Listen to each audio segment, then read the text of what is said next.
Hi everybody, it's PJ. How are you today?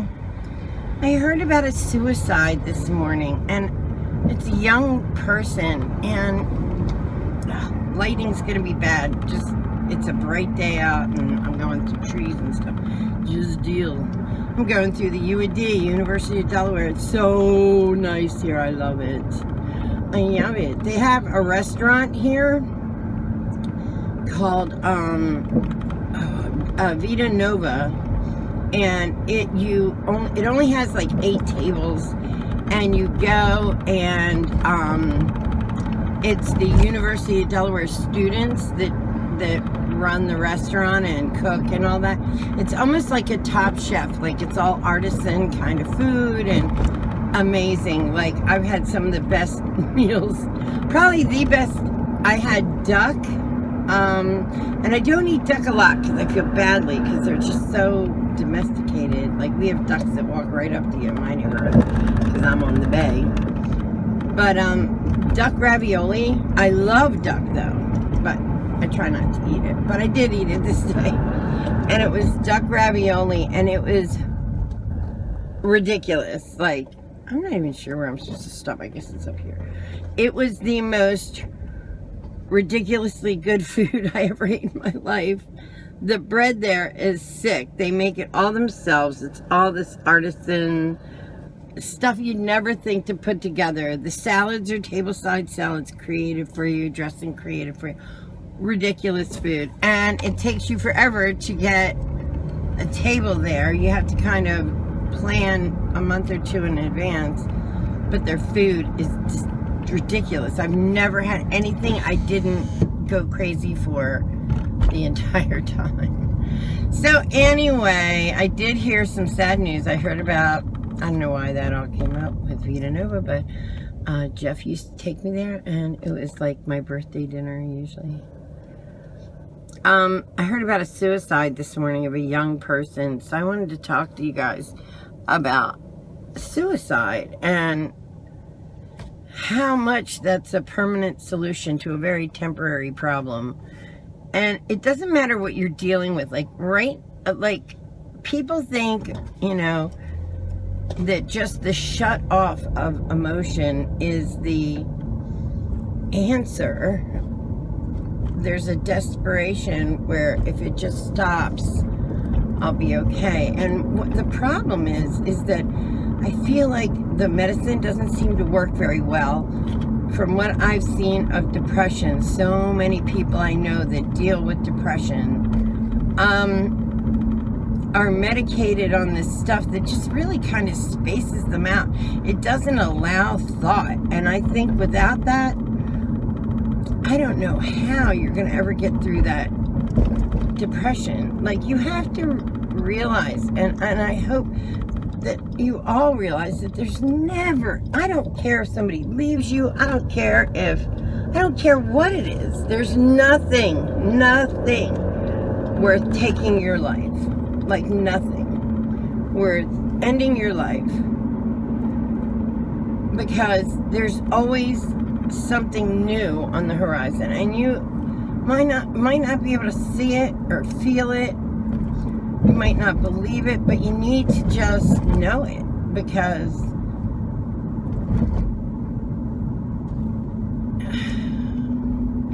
I'm 57 years old. I've been through 2 big relationships and a lot of little ones, you know, that didn't matter. But in those relationships, there were huge ups and downs. My ex-husband turned schizophrenic at 40. We had our house paid off. I went through hell for 5 years trying to fix him. He didn't want to take the medicine. No matter what you do, they don't like the medicine because it dulls them down. But he was like seeing things, like hearing things. It was scary, and it was hard, but we got through it. And today, if I was to die right now, that would not be the thing on my mind. Those hard times. Those hard times kind of soften with age and make you who you are. Make you strong a lot.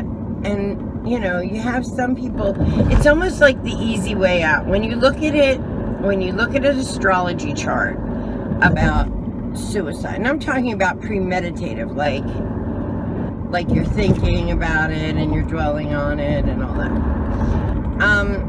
And then you act it out or attempt to act it out. When you're looking at that, I mean, you're looking at the now. You can't see past the now. And now is a fleeting. It goes away so fast. It just clicks away, like, so quickly. The now, the things that are important now. A year ago, the things that are important to me are so different from what they are now. You don't know how your life can change. You might feel very stuck, very much like you're stuck, like this will never be any different, but it's not true. Even your emotions change, your hormones change, so your emotions change. Life opens up if you just allow it. So I have some tips for people that are depressed, because I'm telling you, I don't see the medicine. Maybe they'll improve it, and I'm sure there's some of you that'll say, no, it's good, whatever. But I've seen enough to know the medicine is not the cure. The cure comes from realizing that it's like a self-sustaining thing. So let's talk about depression. So when you are depressed, when you have a sad thought, when my boyfriend died, I was horribly sad. Horribly. Still sad about that to this day. And it's been over a year. But synapses in my brain fired from this. And when a synapse fires, then one receives. So it's like a catcher and a pitcher. Okay. So the catcher threw the ball, and the pitcher caught it, and sadness ball, sadness ball, sadness ball. And that little trail starts. First, it's just a simple little trail, and then the groove gets deeper and deeper. The pathway to that negativity, to that sadness, gets deeper and deeper every time you think that sad thought.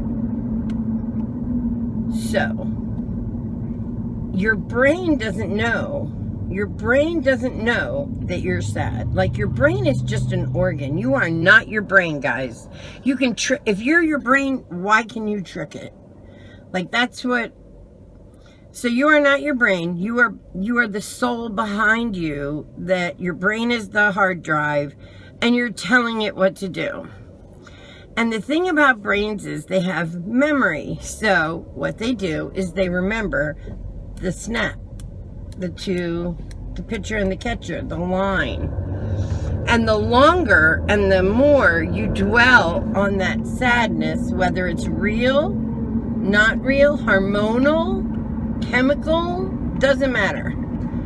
The deeper you make that groove, that pathway deepens and deepens and deepens. And all your happy pathways that you're not using start to lighten and lighten and lighten. So, one of the tricks, and it's trick, you have to trick your brain into believing you're not sad.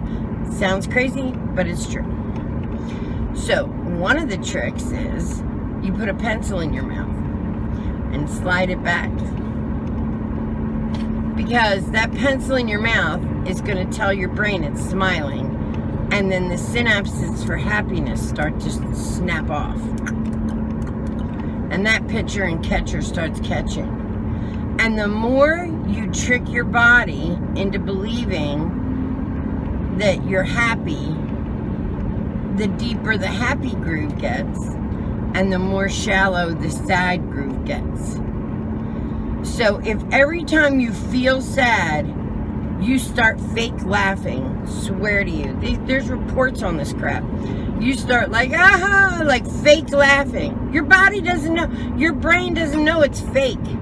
It doesn't know that the pencil's in your mouth making you smile. All it knows is the muscles that you're using to smile have to do with you being happy, and it fires those synapses. So start tricking yourself out of it. Because the problem with depression that I see is that it is a friggin' hole. It's a pit you can't get out of. You spiral down because the deeper and deeper and deeper and the darker and darker and darker you go, the deeper there's those pathways are, and the harder it is to get out of it. Now, I'm no shrink. I can't tell you, just get over it. I'm not telling you to stop the medicine, because obviously there's a place for this medicine. I just wish it was more effective. From what I hear, it's not. That being said, stay on your medicine, but try using meditation is huge. When you meditate, you open up that third eye, especially if you do any kind of chakra meditation, and you start,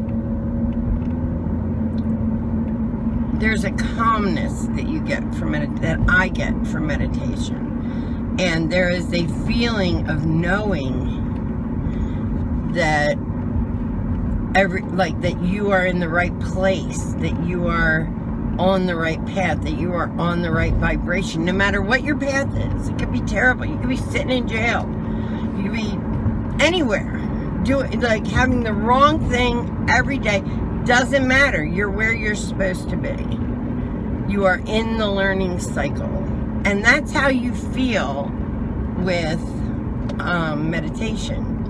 That feeling becomes almost more powerful than any other feeling. Even when I went through Jeff's death, and Jeff's death was so long, and it wasn't like one day he was here, one day he wasn't. It was like this slow build, and then you had to like realize at some point, and then devastation, and then days of his body finally giving up. I mean, hard death. Yet, you know, we got through it. We get through it because even then, even with all that, even though I like felt the wrongness of losing him, I was in the right place. I was where I was supposed to be. I was dealing with what I was supposed to be dealing with. And you get that through meditation. And I believe that every single person dealing with depression should be forced to go to meditation classes. Like, I just feel like if there was more therapy to nurture the mind, to nurture more than just the mind, to nurture your soul, then maybe we'd need less medication. I don't know. I'm not an expert. I'm not ever claiming to be an expert, but I know that what they're doing isn't working, and it appears as though, you know, my ex-husband had depression. He had, what the hell was it? He was manic, he was bipolar, he was like all these crazy things, right? On top of being schizophrenic, like literally he heard things. So I know a little bit about what I speak, but part of it is that you tell yourself you got to get out of it. Like, he no longer hears things. He is not on medication. And, I mean, he's functional. He has his moments, but he's very functional, and we're good friends. And so I'm just saying, try something different. Don't just think, if the medicine's not working, don't give up. Start doing like guided meditations from YouTube and stuff, and just get yourself to a point where that isn't your only focus, is how bad you feel. And you never know what you might change. And everybody dealing with depression, I'm so sorry. Now, anxiety is different. Anxiety is much tougher, because anxiety is, it's almost like something you have to live with. There's a much more physiological thing to it, and I don't know the steps to undo anxiety. I even have a touch of anxiety, not terrible anxiety, but a little bit here and there. But I know depression well, and from a lot of clients and whatnot, and I've seen people like find their way out through what I'm telling you. So give it a try. What do you got to lose? You're just laying there feeling bad. Like try it. And if you find something that makes you feel better, let me know, okay? Comment down below, because people need help out there. All right. If you'd like to follow me down the rabbit hole that is my life, hit the button down below and subscribe. Give it a thumbs up if you like this kind of talk. If not, give it a thumbs down. Either way you're watching. And manifest something good in your life. And you can do it. Everybody can do that. All you got to do is believe it. All right. Love you guys. Have a good day. Bye.